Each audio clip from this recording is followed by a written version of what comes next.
Now, I've already talked in depth about characters such as Sora and Ethan, and even touched on characters such as the Witch, No Name, and Zero. However, there is one major character that hasn't been mentioned yet. The King of YopiLand, Yopi. Jeez, these guys are really bad at naming their kingdoms. Darklands? Really dark? Anyways, Yopi was introduced all the way back in episode 5. He was seemingly a nobody. Just some player who strangely looked normal in a fantasy world, and someone with a lot of money who really liked cheap stuff.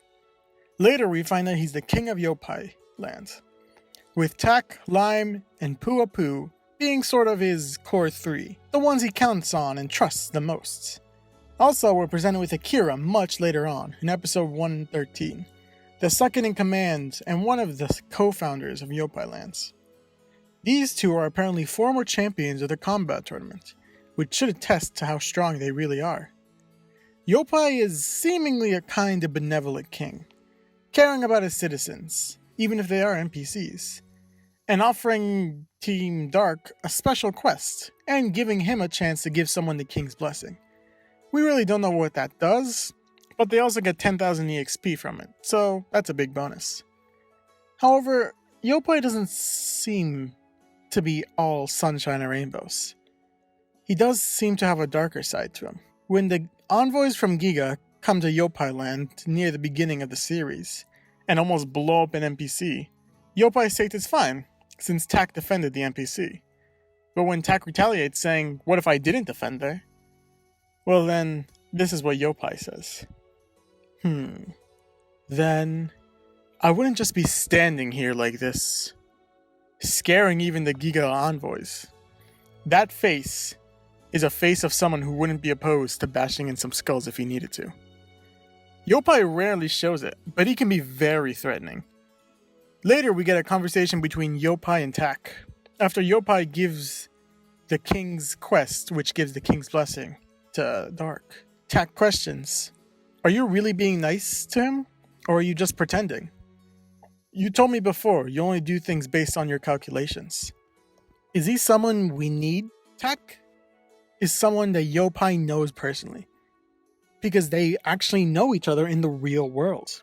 And if Tak is questioning Yopi's motives, is questioning if he's being a nice person, or if he's just planning ahead so that if Yopi needs Dark, Dark already has a positive image of Yopi in his head, because Yopi already helped Dark so much. One more thing that needs to be touched on is Yopi during the final act of Chapter 1. First, his nightmare doppelganger. You see, when Zero starts getting desperate, she causes an explosion that creates nightmare doppelgangers of whomever it hits. Basically everyone gets one. There are some exceptions, but basically everyone does get one. Even the King of YopiLand himself. However, here's all he gets to say. Hahaha.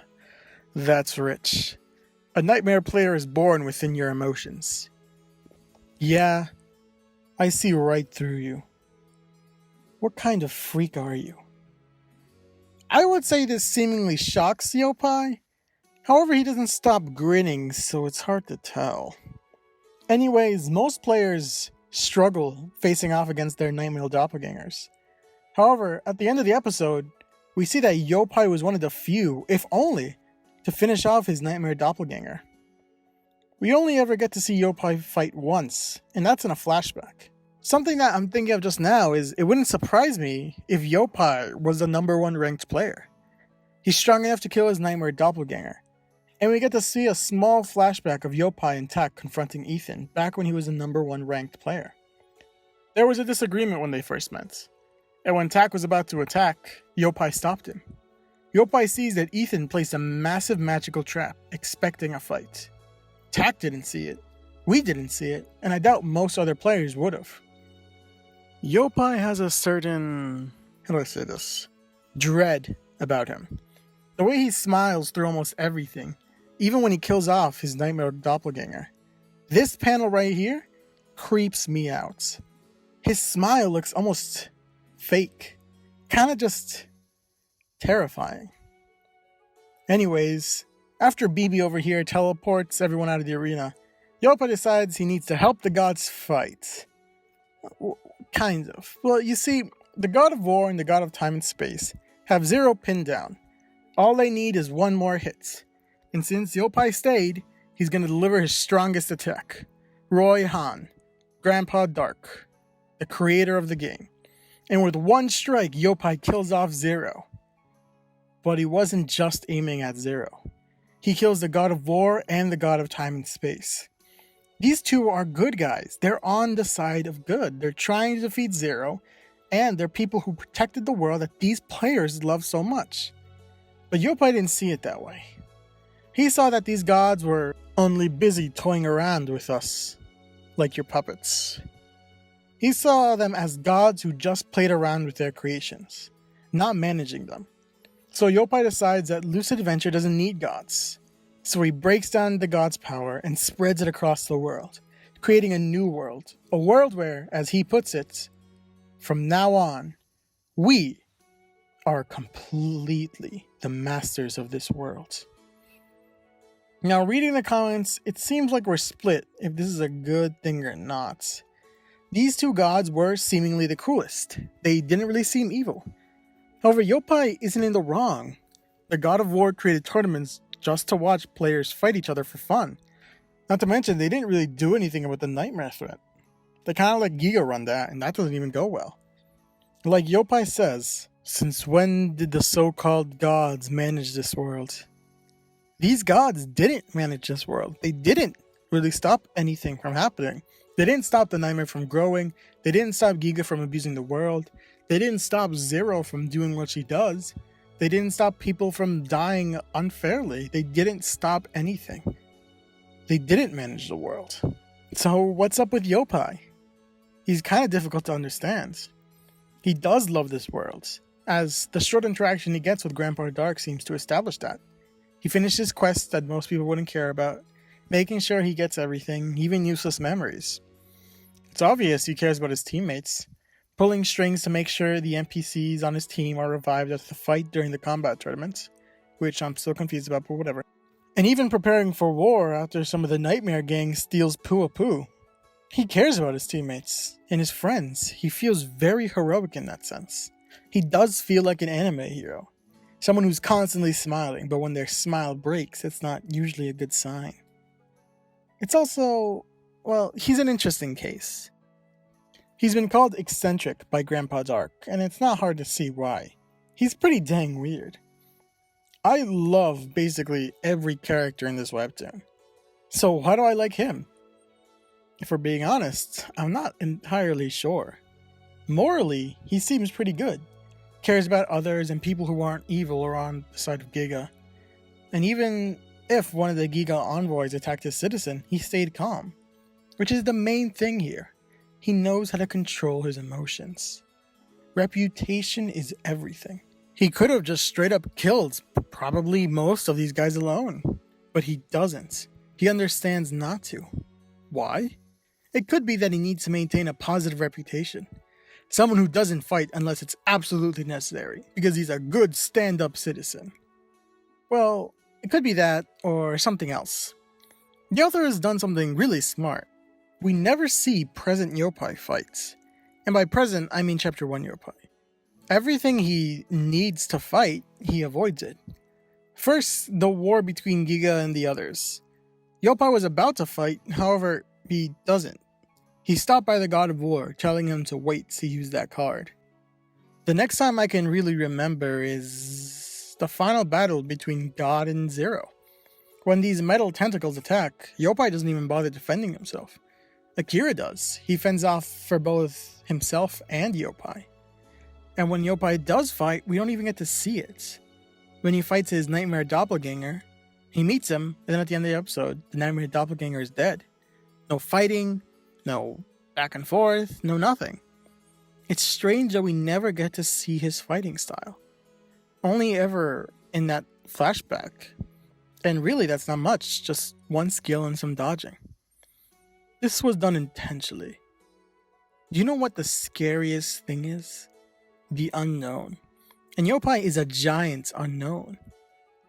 We don't really know what he's capable of.